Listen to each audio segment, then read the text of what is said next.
Hello everyone, welcome to your study education. मैं चांदनी आप सबों के लिए सी-टेट पेपर फर्स्ट का वीडियो लेकर आई हूँ। आज इस वीडियो में हम सब एनसीईआरटी बुक क्लास 4 का चैप्टर 6 से लेकर चैप्टर 8 तक का पर्यावरण अध्ययन के विषय में चर्चा करेंगे।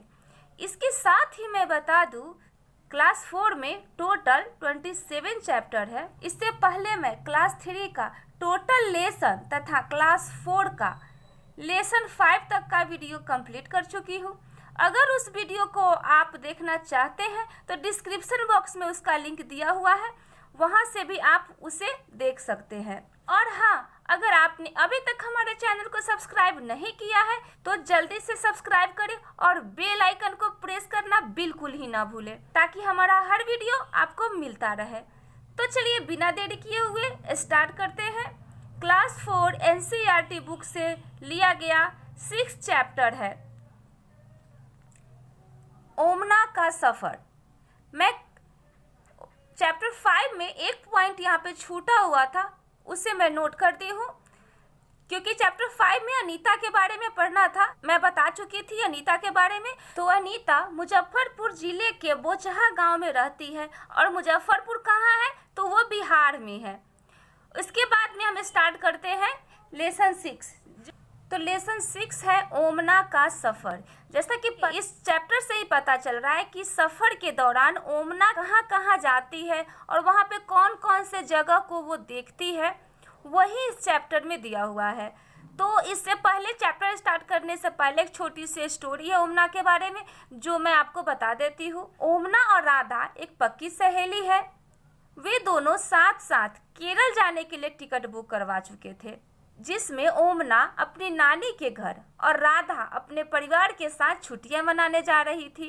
लेकिन राधा 2 दिन पहले साइकिल से गिर जाती है और उसके दाएं पैर की हड्डी टूट जाती है, जिसके कारण राधा के परिवार को अपनी टिकटें रद्द करानी पड़ती है। और दोनों सहेली उदास हो जाती, क्योंकि दोनों सहेली साथ साथ सफर जाने के लिए तैयार हुई थी, उन्हें केरल जाना था। तो ओमना और राधा दोनों उदास हो जाती। ठीक उसी वक्त राधा की जो माँ है वो ओमना को एक उपाय बताती है कि तुम अपने पूरे सफर की बातें डायरी में लिखती रहना। जब तुम वापस आओगी तब राधा तुम्हारी डायरी पढ़ लेगी। इससे तुम कोई भी बात नहीं भूलोगी और सफर में भी तुम्हारा अच्छा समय बीतेगा। दोनों सहेलियों को यह सुझाव अच्छा लगा और ओमना अपने साथ एक कॉपी रख ली और रास्ते की सभी बातें उसमें लिखती रही। तो इस चैप्टर में जो भी बातें लिखी गई है, सारी बातें सफर की लिखी गई है। तो सबसे पहला जो पॉइंट है इसमें है गांधी धाम अहमदाबाद और वलसाड गुजरात में है। जब वो वहाँ से स्टार्ट करती है तो सबसे पहले वो गात से ही स्टार्ट करती है।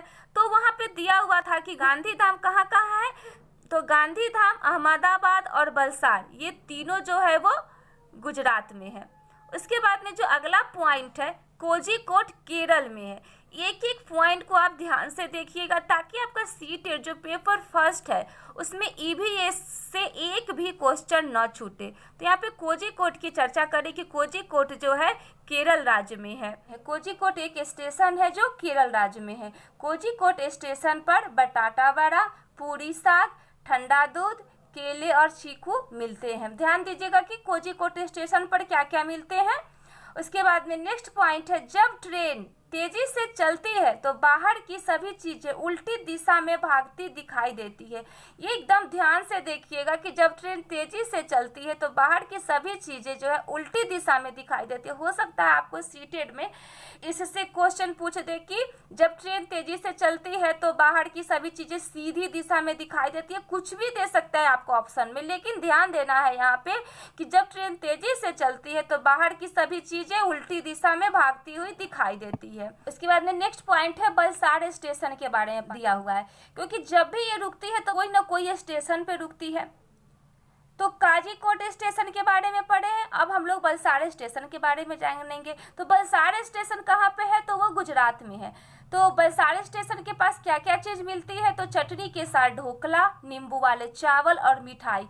इससे पहले कोझिकोड स्टेशन पे बटाटा वड़ा, पूरी साग, ठंडा दूध, केले और चीकू मिलते हैं। लेकिन वलसाड स्टेशन पे चटनी के साथ ढोकला, नींबू वाले चावल और मिठाई, ये सब चीज़ मिलती है। उसके बाद में नेक्स्ट जो पॉइंट है, ट्रेन कच्छ में गांधीधाम से चली थी। तो ट्रेन कहाँ से चली थी? तो ट्रेन जो है गांधीधाम गांधीधाम गुजरात के कच्छ से ट्रेन चली थी, ये ध्यान दीजिएगा। उसके बाद में अगला जो पॉइंट है, रेल टिकट के बारे में दिया गया है। तो रेल टिकट पे निम्नलिखित बातें लिखी हुई होती है। हो सकता है एग्जाम में रेल टिकट से आपको एक क्वेश्चन दे दे। तो रेल टिकट पे सबसे पहला जो है वो क्या है? तो ट्रेन का नंबर और उसका नाम, ये दोनों जो होता है वो रेल टिकट पे दिया हुआ रहता है। उसके बाद में सफ़र शुरू होने की तारीख और समय, ये भी दिया हुआ रहता है। कहते हैं पहुँचने की तारीख और समय, देख लीजिएगा। बर्थ दिया हुआ रहता है एवं डिब्बे का नंबर दिया हुआ रहता है। इसके बाद में लिंग एवं आयु दी हुई रहती है। किराया एवं दूरी जो है किलोमीटर में दिया हुआ रहता है। इसको ध्यान से देख लीजिएगा, क्योंकि यहाँ पे हो सकता है किलोमीटर के जगह पर मीटर आपको दे दे और आपको कंफ्यूज कर दे। नेक्स्ट पॉइंट है वो है full form of PNR। PNR का फुल फॉर्म क्या होता है? तो पैसेंजर नेम रिकॉर्ड, ये PNR का फुल फॉर्म होता है। उसके बाद में नेक्स्ट लेसन है 7, जिसका नाम है खिड़की से। ये चैप्टर भी ओमना के सफ़र से ही संबंधित है। ओमना का सफ़र जो काफ़ी लंबा चैप्टर था, उसको 3 चैप्टर में दे दिया गया है। जो चैप्टर 6, 7 और 8, ये जो तीनों चैप्टर है वो ओमना के सफ़र से ही संबंधित है। ओमना कहाँ जाती है, किसके जिला को क्रॉस करते हुए वहाँ पे कौन कौन से स्टेशन देखती है और कौन कौन से गांव देखती है, वही सब इस चैप्टर में बताया गया है। तो मडगांव गोवा राज्य में है। ओमना जो है, अब गोवा के बारे में बताया गया है इस चैप्टर में कि मडगांव कहाँ पे है, तो वो गोवा राज्य में है। उसके बाद में उदीपी स्टेशन से हरे भरे खेत एवं बहुत सारे नारियल के पेड़ दिखाई देते हैं। ओमना के जो सफर है उसमें हम लोग देखे थे कोझिकोड स्टेशन को देखे थे, उसके बाद में बलसाड़ स्टेशन को देखे थे। अब जो है उदीपी स्टेशन के बारे में इसमें चर्चा की गई है। तो उदीपी स्टेशन में हरे भरे खेत एवं बहुत सारे नारियल के पेड़ दिखाई देते हैं। उसके बाद में अगला जो पॉइंट है, उदीपी स्टेशन पर इडली बड़ा स्वादिष्ट होते हैं। उदीपी स्टेशन फेमस है इडली बड़ा के लिए।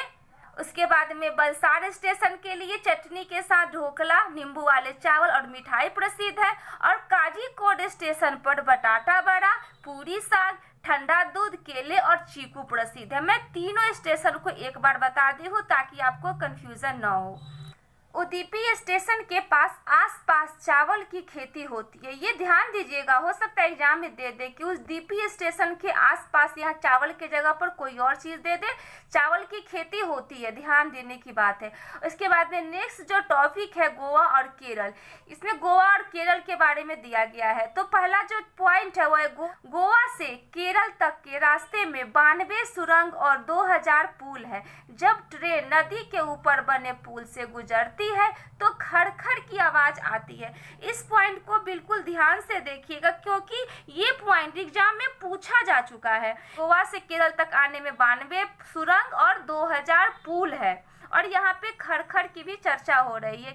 जब ट्रेन नदी के ऊपर से पुल से गुजरती है तो यहाँ पे खड़खड़ की आवाज होती है। उसके बाद में नेक्स्ट जो पॉइंट है, केरल में ज्यादातर लोग सफेद या क्रीम रंग की सूती धोती और साड़ियाँ पहनते हैं। ध्यान दीजिएगा, ये यहाँ पे क्रीम रंग की सूती धोती और साड़ी की चर्चा कर रहा है। कहाँ पे? तो केरल में सफेद या क्रीम रंग दोनों हो सकता है, सफेद या क्रीम रंग की सूती धोती और साड़ियाँ पहनते हैं। उसके बाद में जो अगला पॉइंट है, केरल की राजधानी तिरुअनंतपुरम है तथा उसकी भाषा क्या है? मलयालम है। केरल की भाषा मलयालम है और उसकी जो राजधानी है वो तिरुअनंतपुरम है। उसके बाद में जो अगला पॉइंट है, केरल के घरों के आंगन में मसालों का बगीचा होता है, जहां तेज पत्ता, करी पत्ता, छोटी बड़ी इलायची एवं काली मिर्च उगाई जाती है। जो केरल का घर का आंगन होता है, वहीं पे आंगन में मसालों का बगीचा होता है, और उस मसाले के बगीचे में जो है तेज पत्ता, उसके बाद में कड़ी पत्ता, उसके बाद में छोटी बड़ी इलायची और काली मिर्च, ये सब उगाया जाता है। उसके बाद में जो नेक्स्ट पॉइंट है कोट्टायम, कोझिकोड, मल्लापुरम गांव और उडुपी स्टेशन। तो ये जो चारों है वो कहाँ पे है, तो वो है केरल राज्य में। और कोझिकोड को कैलीकट भी कहा जाता है। ये जो कोझिकोड है वो केरल के मालवाड़ तट पर स्थित है। तो एक बार तो देखिए, एक बार मैप के द्वारा इसको मैं समझा देती हूँ आपको। यहाँ पे देखिए ओमना जो है ये गुजरात से जब चल रही है तो यहाँ रास्ते में जब ये आते हुए जो स्टेशन महाराष्ट्र में जाती है, उसके बाद में फिर नीचे ये गोवा है, गोवा में जो ये छोटा सा गोवा दिया हुआ है गोवा में आती है, और उसके बाद में फिर कर्नाटक होती हुई वो केरल पहुँचती है। उसके बाद में नेक्स्ट पॉइंट है कि मलयालम में माँ की बड़ी बहन को यानी कि जो मौसी होती है उसे वलियम्मा कहा जाता है। माँ की माँ यानी कि नानी माँ को अम्मूमा कहा जाता है। इसके बाद में पिता का छोटा भाई जो चाचा होता है उसे चिटप्पन कहा जाता है, और पिता के छोटे भाई की पत्नी यानी कि चाची को कुजम्मा कहा जाता है। उसके बाद में जो दिया हुआ था कि भाषा के बारे में कि कौन सी भाषा कहाँ बोली जाती है और किस किस राज्य में ये भाषा बोली जाती है, उसी के बारे में देखना है। उसके बाद जो मलयालम भाषा है वो केरल में बोली जाती है। कोंकणी भाषा जो है गोवा और केरल के कुछ हिस्सों में। मराठी भाषा जो है वो महाराष्ट्र में, गोवा, दमन एवं दीव, दादर एवं नगर हवेली में बोली जाती है। और गुजराती जो गुजरात में, तथा कन्नड़ जो भाषा है वो तमिलनाडु, कर्नाटक, आंध्र प्रदेश और महाराष्ट्र के में बोली जाती है। ये सब जो है याद करने की चीज है, इसे याद कर लीजिएगा।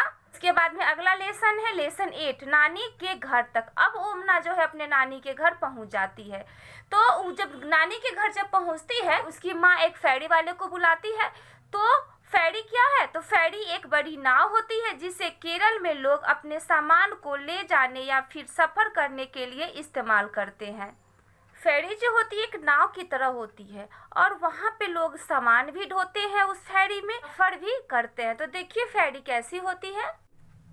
यहाँ पे देखिए यही फेरी होती है, यही लोग बैठे हुए हैं और इस फेरी में सामान भी ढोया जाता है और लोग बैठ के भी, ये बिल्कुल एक बड़ी नाव होती है। इसके बाद में नेक्स्ट जो पॉइंट है रेलवे टाइम टेबल से। इसका पहला पॉइंट है ट्रेन किस स्टेशन पर किस समय पहुँचेगी, किस समय स्टेशन छोड़ेगी, कितनी दूरी तय करेगी आदि जानकारी रेलवे टाइम टेबल से मिलती है। इसके बाद में अगला पॉइंट है हम किसी भी रेलवे स्टेशन से रेलवे टाइम टेबल खरीद सकते हैं। रेलवे टाइम टेबल से गणित और भूगोल की बहुत सारी मज़ेदार क्रियाएं की जा सकती है। ये बहुत ही इम्पोर्टेंट पॉइंट है, इसको देख लीजिए कि जब रेलवे टाइम जो है किसी भी स्टेशन से रेलवे टेबल टाइम खरीद सकते हैं तथा रेलवे टेबल टाइम से गणित और भूगोल की बहुत सारी मज़ेदार क्रियाएं की जा सकती हैं। जो अगला है जो एक नोट है इसे ध्यान से देख लीजिएगा। गुजरात से केरल तक के रास्ते में ट्रेन महाराष्ट्र, गोवा, कर्नाटक से गुजरती है। जैसा कि मैं आपको मैप में बता चुकी हूँ कि ये जो ओमना है वो गुजरात से चलती है और केरल पहुँचती है। तो केरल के रास्ते में वो महाराष्ट्र, उसके बाद में गोवा और कर्नाटक से गुजरते हुए वो केरल की तरफ जाती है। तो आप ध्यान से देख लीजिएगा कि किस किस राज्य से होकर वो जो ट्रेन है गुजरती है, क्योंकि हो सकता है ये एग्जाम में पूछ दे। तब तक के लिए इतना ही। अगर आपको हमारा वीडियो अच्छा लगा हो तो लाइक, शेयर और कमेंट करना बिल्कुल ना भूलें। आप अपने कमेंट से अपनी प्रतिक्रिया दे सकते हैं।